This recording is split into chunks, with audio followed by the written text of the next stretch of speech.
Hey, what's up, everyone? Welcome back to the channel. Today, we're diving into one of the most powerful, sneaky, yet surprisingly simple techniques in psychology, the foot in the door technique.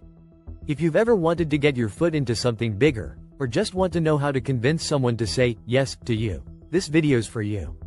Let's break it down. Segment 1.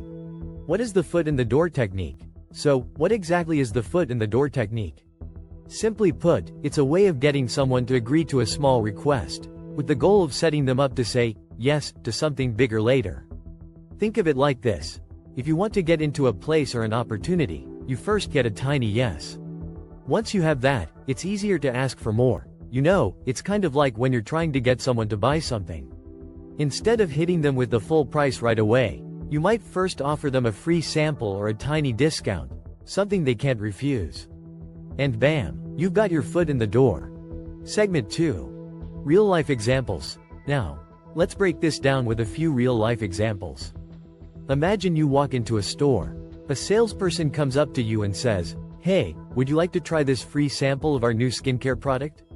You say, "Sure, why not?" Now, you've agreed to something tiny, just a sample.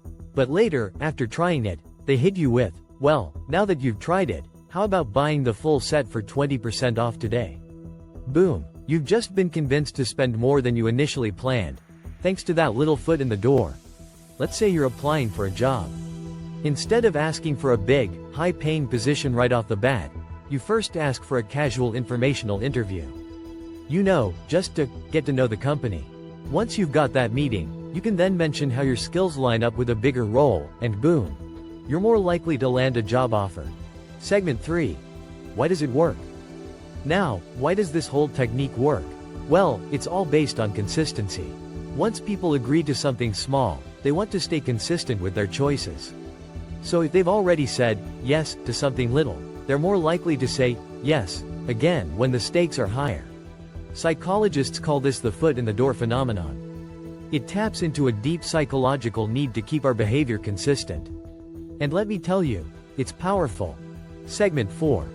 How you can use it. So how can you use this technique in your everyday life? Let's talk about a few simple ways to put this into action. When you're negotiating, don't go for the big ask right away. Start small. Ask for something you're almost sure the other person will say yes to, and then build up from there.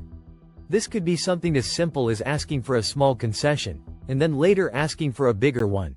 If you're trying to get someone to commit to something, start small. Say, "Hey, do you want to grab coffee sometime?"